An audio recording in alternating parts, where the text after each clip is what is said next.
हम देखेंगे मध्य प्रदेश गोवंश वध प्रतिषेध अधिनियम 2004 एक्ट नंबर 6 2004 और उसका क्वेश्चन नंबर 26, जो कोई धारा 5, 6, 6A, 6B के उपबंधों का उल्लंघन करेगा, इन चारों धाराओं के उपबंधों का उल्लंघन करेगा, ऐसा प्रयास करेगा, दुश्मन करेगा, उसकी शास्ति क्या होगी?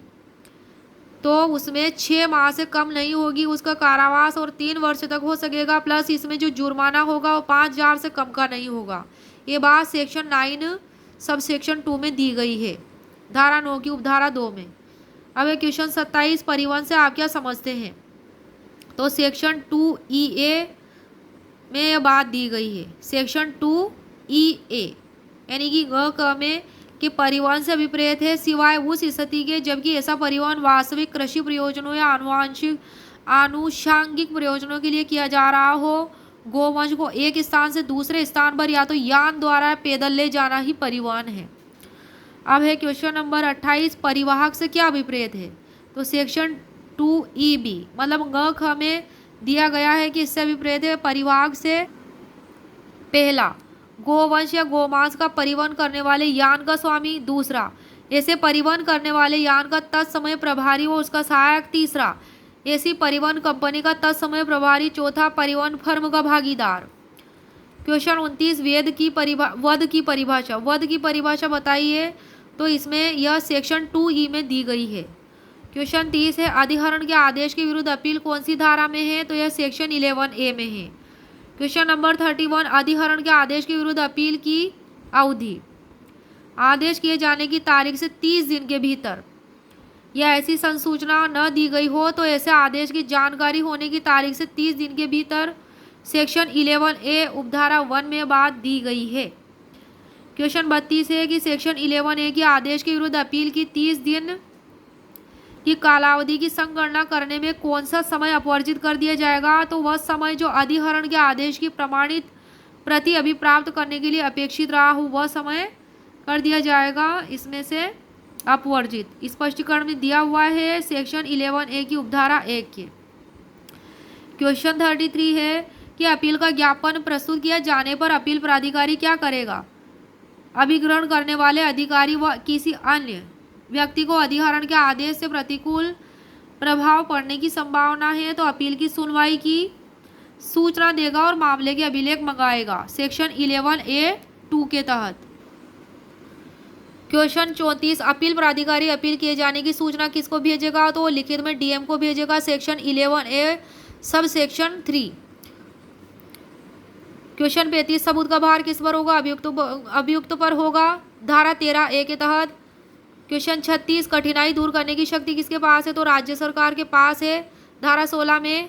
क्वेश्चन 37, निरसन और व्यावृत्ति वह धारा 18 में दी गई है। क्वेश्चन 38, सद्भाव पूर्वक की गई कार्यवाही का संरक्षण है यह धारा 13 में है। क्वेश्चन 39, ऐसे एक्ट के अधीन शक्तियों को प्रयोग में लाने वाले अधिकारी लोक सेवक समझे जाएंगे धारा 14 के तहत। क्वेश्चन 40, इस एक्ट का अध्यारोही प्रभाव होगा धारा 15 के तहत। क्वेश्चन 41, संस्था को कौन सी धारा में वर्णित किया गया है? तो सेक्शन 2D में वर्णित किया गया है। संस्था से अभिप्रेत है तत्समय प्रवर्त किसी अधिनियमित के अधीन गोवंश को रखने उनके प्रजनन तथा भरण पोषण के प्रयोजन के लिए या अशक्त बूढ़े और रोगी गोवंश को ग्रहण करने उनका संरक्षण देखभाल प्रबंध तथा उपचार करने के प्रयोजन के लिए स्थापित की गई रजिस्ट्रीकृत कोई पूर्त संस्था। क्वेश्चन 42 है कि प्रवेश निरीक्षण तलाशी या अभिग्रहण की शक्ति कहाँ है? यह धारा 11 में दी गई कि सक्षम प्राधिकारी को या सक्षम प्राधिकारी द्वारा इस निमित्त लिखित में प्राधिकृत किसी व्यक्ति को धारा 11(1) के तहत सेक्शन 11 सब सेक्शन 1 के तहत।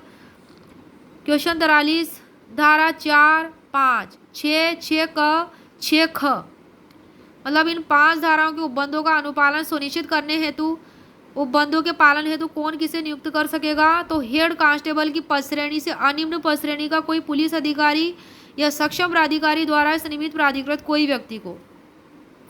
क्वेश्चन 44 है कि यान को कौन सी धारा में बताया गया है? तो यह धारा 2(6) में बताया गया है सेक्शन 2G में कि भूमि जल या वायु मार्ग से उपयोग में लाए गए यांत्रिक या हस्तचालित वाहन। क्वेश्चन 42, एमपी से होकर गोवंश के परिवहन का प्रतिषेध व अभिवहन अनुज्ञा पत्र दिया जा सकेगा, तो यह धारा 6 के तहत दिया जा सकेगा, 6B के तहत। क्वेश्चन 46, प्रभारों का उद्ग्रहण धारा 8 में होगा कि संस्था का भार साधक व्यक्ति अशक्त, बूढ़े और रोगी गोवंश की देखभाल भरण पोषण के लिए उनके स्वामियों से ऐसे प्रभारों का उद्ग्रहण कर सकेगा जैसे विध किया गया हो। धारा 47, यदि कोई व्यक्ति जो प्रत्यक्ष रूप से प्रभावित हो उसके आर्थिक पुनर्वास के लिए नियम बना सकेगी, तो राज्य सरकार बना सकेगी, धारा 12 के तहत। क्वेश्चन 48 है कि अभिग्रहित गोवंश के पोषण हेतु आवश्यक कार्यवाही कौन करेगी, राज्य सरकार करेगी, धारा 12A के तहत।